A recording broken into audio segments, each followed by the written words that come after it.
In this paper, we report on a project to apply machine learning and natural language processing techniques to support the work of a conflict mediation team.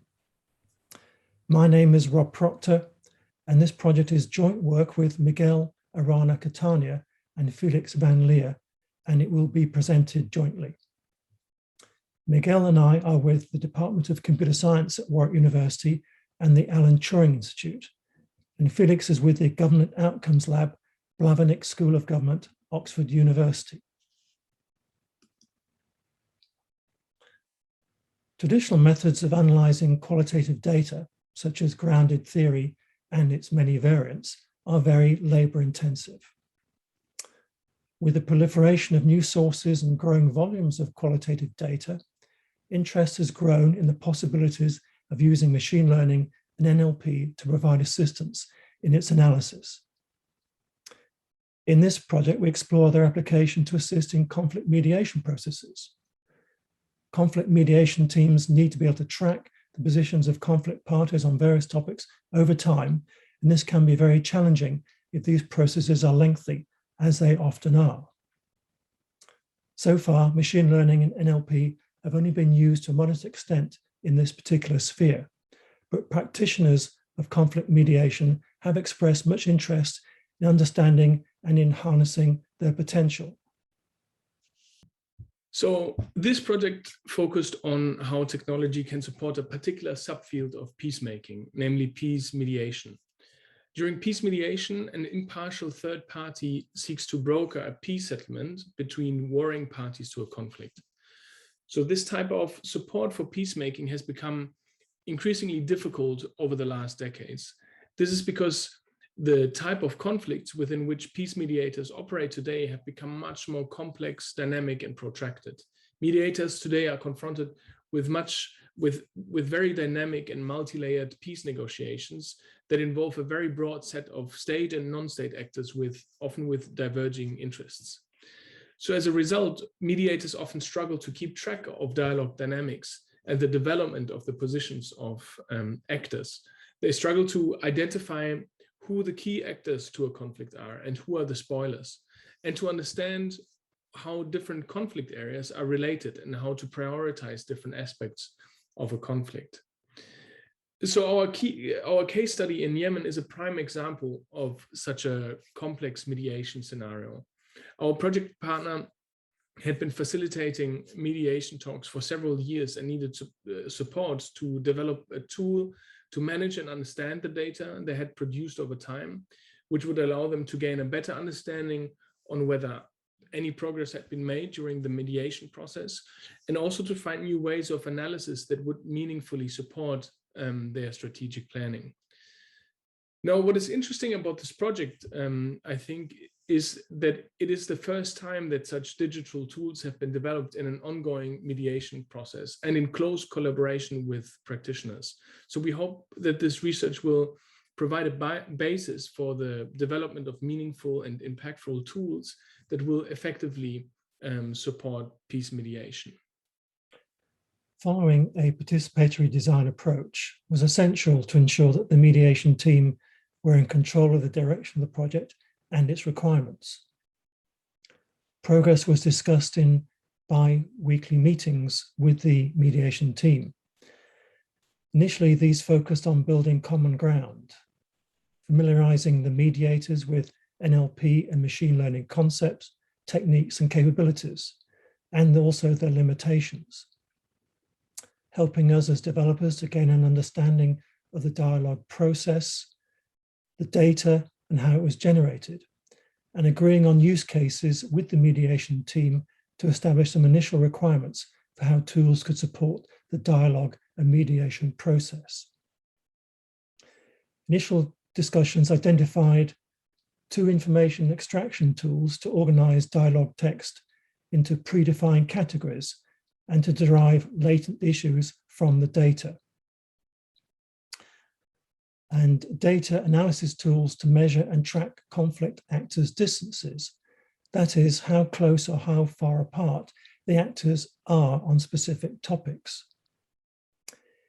Each set of tools provides particular insights into the data that can assist the mediation team in deciding what steps to take. As the project progressed, we presented a series of prototypes to the mediation team for their evaluation and feedback, enabling requirements to be progressively refined around the evolving use cases that captured more specific ways in which the tools could be applied in support of the dialogue process and conflict mediation. I will introduce now the different techniques that we have used to the data that we have for this project were the transcripts of the dialogue sessions happening between the different political groups. Dialogue sessions for 2 years, 2018 and 2019.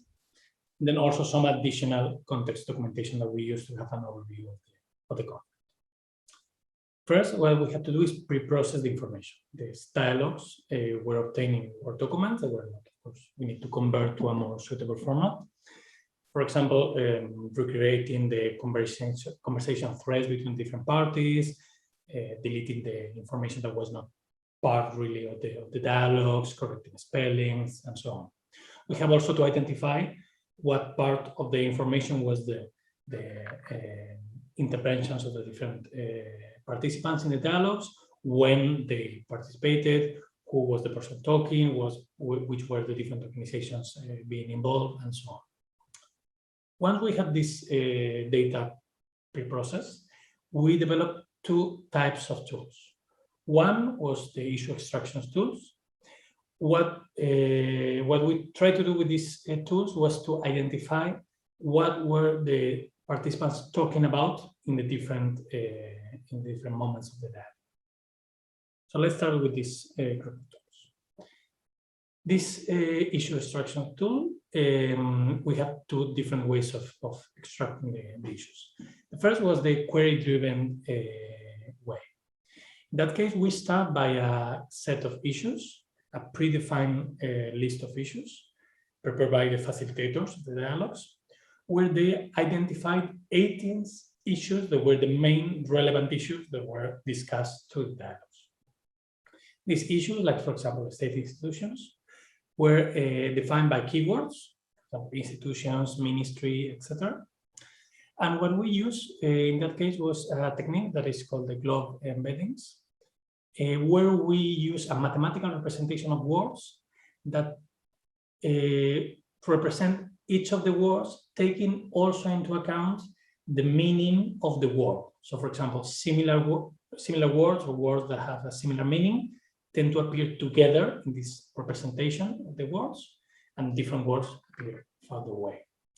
This is a technique that was is pre-trained previously by this group of Stanford with large corpora of data, like for example, the Wikipedia. And here we have some graphs from this group, where we can see, for example, on the left side, we have different words with a male and female version. We can see how they organize in this projection similarly from different set of words, or zip codes and cities also, they have like a similar distance and orientation. So we can capture some of the meaning. So for example, if somebody in the dialogues is talking about government, but is not using the word ministry, but using the word government, we can understand it's probably talking about the same kind of issue. The second way of extract the issues is this latent issue technique. In that case, we don't use any kind of predefined list of issues. The issues emerge naturally just from the text of the dialogues. So we have the dialogue, some documents made as combination of words. And what we try to do is organize the words in different groups, different topics, so we can represent the documents as combination of topics, and then the topics as combination of words, where we also identify what are the main keywords of each of the topics. We use one technique that is called non-negative matrix factorization. And here we made a very simple representation of words, just taking into account the frequency, how frequent are the words in the different documents, to understand how also relevant they are. So this is the main first group of tools to extract the issues, just by using a set of predefined issues, or by trying to extract the issues from the dialogues themselves. And then we have another set of issues that to measure the party distances. So once that we have identified what are the different issues that have been talked about, what is the position of each of the parties involved in the dialogues with respect to each of the issues. In that case, we use a different technique. This technique is this transformers representations, in particular this BERT model.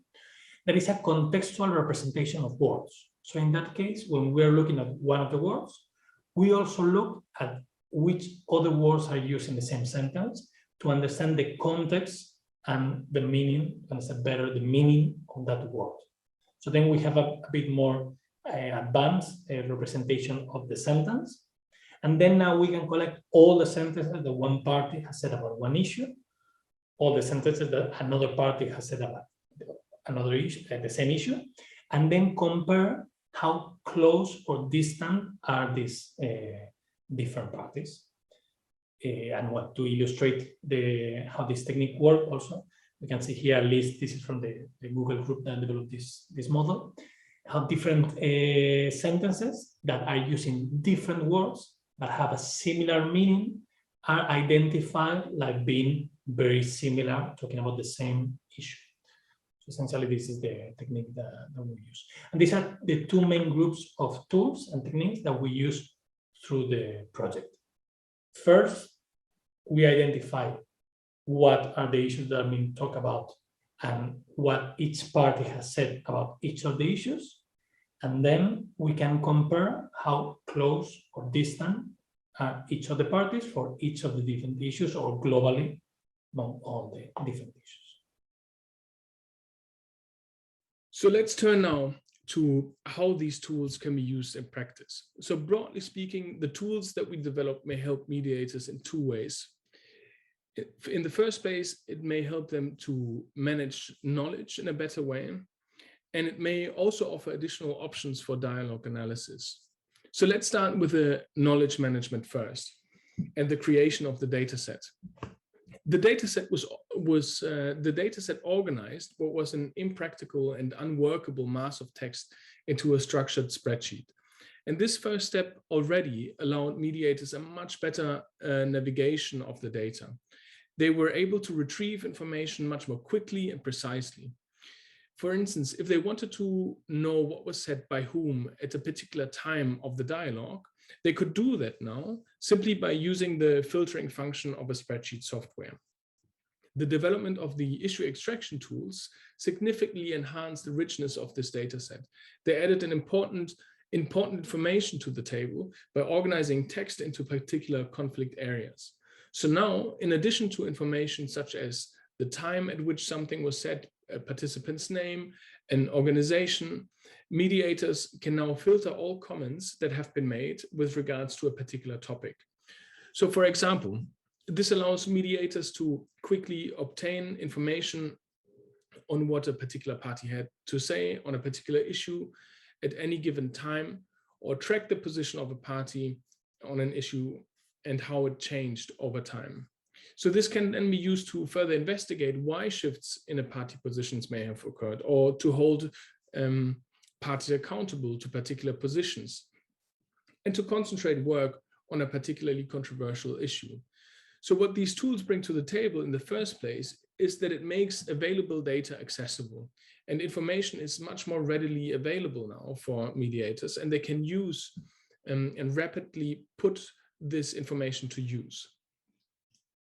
So next, we're going to look at what type of more analytical insights the tools can offer mediators. It is important to note that these types of analysis should not be seen as representations of, a truth. They represent patterns in the text that may or may not be meaningful for the mediators. They should be seen more as prompts that can steer qualitative analysis of the data and work as an additional tool for mediators when engaging in peace dialogues. So broadly speaking, we're going to look at how the tools can help mediators to funnel down analysis from a broad understanding of dialogue dynamics down to a better understanding of how parties are acting during the mediation and the relationships between them. So first of all, we can use the issue extraction tools to get a broader understanding of the dialogue. So for example, now that the extraction tool has categorized the text into different conflict issues, we can visualize the quantity of dialogue in each issue in a words per issue graph. And you can see the graphs here. So when we compare the graphs of the different years of a dialogue, as we can see here, we can see, looking at the number of words on the y-axis, how dialogue activity increased dramatically from one year to the next. We can also look more deeply into particular issues to see how much an issue was debated. You might not be able to see it on the presentation. If you look very closely, you may. But what we can see is that there was a relative increase in discussion on questions of decentralization, dispute resolution, or the national body. But other issues such as demobilization or the sequencing of negotiations appear to have been discussed much less. So these aspects of the graph could be seen as indicators of the emphasis that mediators or participants have put on particular conflict issues. And these types of analysis give us a broad overview of how dialogue was organized, what the key issues of the dialogues are, and how the dialogues are broadly developing. Now, remember that we have two ways of looking at the topics, as topics have been categorized once into predefined issues and into latent issues. These two different mechanisms, these two different types of tools or organization of data offer different perspectives on the dialogues and serve different functions. With the predefined issue extraction, we organize text into categories that we already know. So in our particular case, the mediator knew what the key conflict areas were and wanted to have a tool with which they could identify relevant passages in the text and understand how political positions of the parties had developed in relation to these specific topics or issues. Now, the latent issue extraction tool offers a different perspective on the dialogues. The tool forms categories as they emerge naturally from the text. So this means the categories now reflect what was actually talked about during the mediation process. And this is useful in several ways. Conflict parties may have been mentioning or putting emphasis on particular aspects of the conflict throughout the negotiations. The tool would pick up such dialogue patterns and potentially highlight aspects that may have otherwise gone unnoticed. It may also highlight cross-cutting aspects of the dialogue or perhaps underlying problems of the conflict that may have an impact on several conflict areas at the same time. And this may motivate a reorganization or shift of focus of the dialogue sessions. So next, we may want to dig a little bit deeper to understand how different parties acted during the mediation process and how their political positions developed within particular conflict issues. Now, this is when we turn to the party distances tool. As we have heard before, the tool produces a graph which plots the average position of each party on each topic against an overall average. So the party distances graph offer a first indication which issues may cause particular disagreement. So for example, if we look at the graphs now, we can identify or we can see significant dips in the graphs. These dips are clues that invite a more detailed internal analysis of the data. So here, for instance, the issue of natural resources appears to have been discussed particularly controversially. So now, given that the tool may or may not have picked up something relevant here, and that these graphs are just providing clues for a deeper investigation of the paper, we now have to dig a little bit deeper. So for a bit more guidance on what is happening on the issue of natural resources now, we would then turn to two additional visualization tools of the data. We have heat maps and we have the number of words per party in a particular issue. So first, the heat maps give us more detailed insights into which parties appear to have been more aligned and which parties seem to diverge more on a particular issue. Now we can see that in this example, party 4 appears to be the most divergent party. But when we look at the next graph on the right, we can also see that the party has spoken the least on this particular issue. So for our analysis, this can mean several things. We have to go back into the original text and the underlying data and make sure that the divergence that does not within the parties does not stem from a lack of data, but that it reflects actual disagreement between the parties. If it turns out that this party is really disagreeing with other parties on this issue, the mediator can now engage in bilateral negotiations with that party to address potential bottlenecks, for example.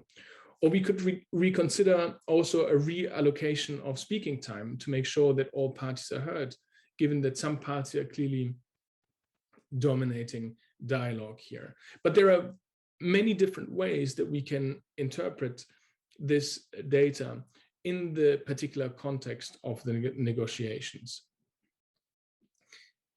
Another way, for instance, of using the tool and using the same procedure could be not to identify conflict areas, but also zones of possible agreement.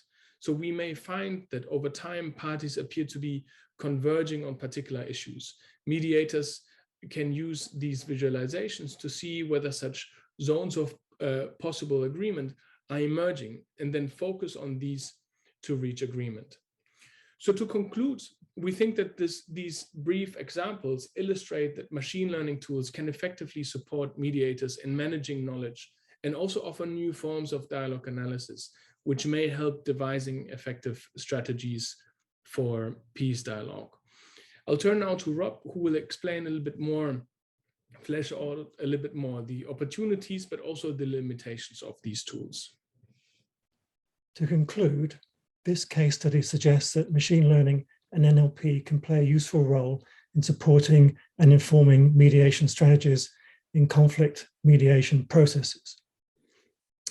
For example, they can reveal new perspectives on a conflict scenario, where it otherwise may be difficult to disentangle interrelated conflict areas. They can reveal the relationship between different actors and their interests, and help understand the overall trajectory of the mediation process. In this way, then, such tools may not only provide a deeper understanding of a conflict situation, but also challenge stereotypes and prejudices that may have built up in lengthy mediation processes, where positions can ossify and so prevent consensus finding. That said, it is also important to highlight the limitations of these tools. Analysis can be skewed by a lack of or poor quality data, as well as by persistent challenges for NLP in dealing with domain-specific features, such as vocabularies and the context in which the dialogues are generated. Some of these issues can be addressed over time, but it is important to note that mediation will remain a human-centric process and that tools can only offer analytical support. And mediators will require significant data literacy and computational thinking skills to be able to use these tools responsibly, to be able to critically assess data outcomes, and to explain and justify decisions made on the basis of them.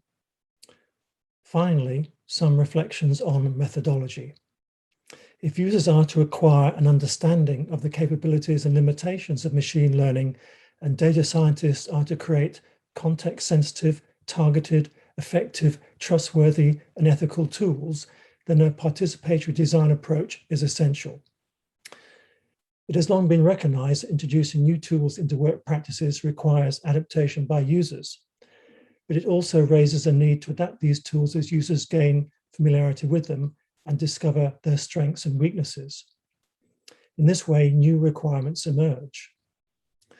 And this applies particularly to human-in-the-loop scenarios, that is, tools that are intended to assist and not eliminate human analysis. Hence, this engagement between users and data scientists needs to be sustained so that the tools can continue to evolve along with users' requirements. We are therefore continuing to work with the mediators in order to learn from their experiences of using these tools and thereby help to evolve them in ways that maximize their benefits for conflict mediation. Thank you.